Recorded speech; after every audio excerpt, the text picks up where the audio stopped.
Kosmoses eksisteerib elukeskus, nii võib seda nimetada. Seda elukeskust te nimetate paradiisi elukohaks.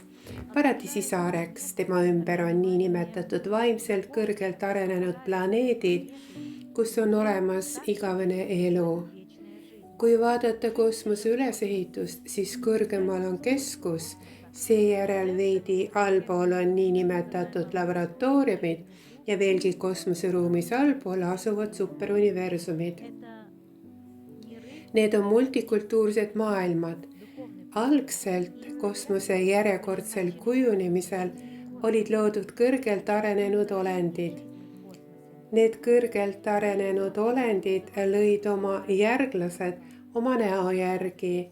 Nende järglased lõid jälle omakorda järglasi oma näo järgi ja nende järglased lõid jälle järgmisi järglasi oma näo järgi ning nii kujunes olendite ahel, kes olid järjekordse kosmose kujunemisele kaasatud ehk niinimetatud kosmose evolutsiooniprotsessi.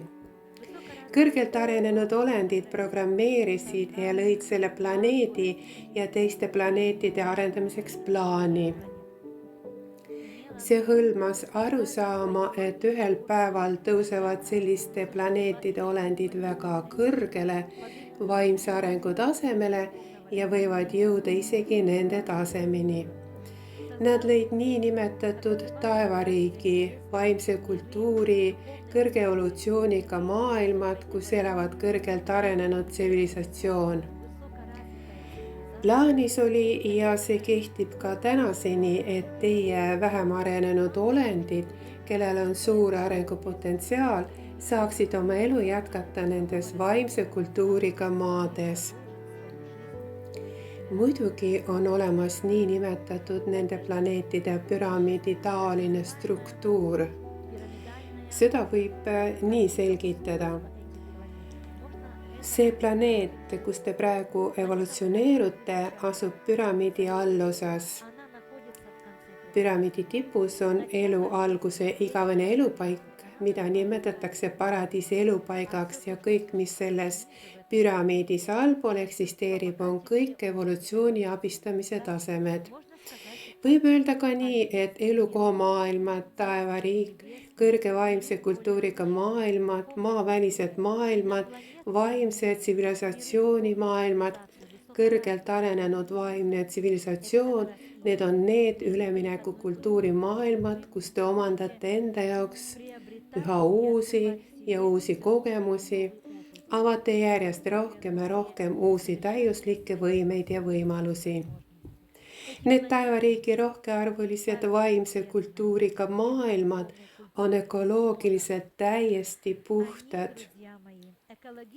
Vesi on niivõrd puhas, õhk on niivõrd puhas, tootmises ei teki mitte mingeid mürgiseid heitjääke, mis võiksid olendeid ja ümbruskonda kahjustada.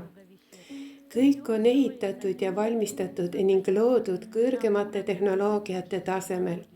Kõik on loodud energiast. Loomisega tegelevad kõrgema intelligentsusega matemaatikud ja alkeemikud, kes loovad mis tahes ainet planeedi arendamiseks oma teadmiste, arusaamise ning loomulikult kogemuste ja oskuste abil. Võiks öelda, et need on imelised tsivilisatsiooni imelised maailmad. Need on maailmad, mis on hetkel lihtsalt eeskujuks sellele planeedile.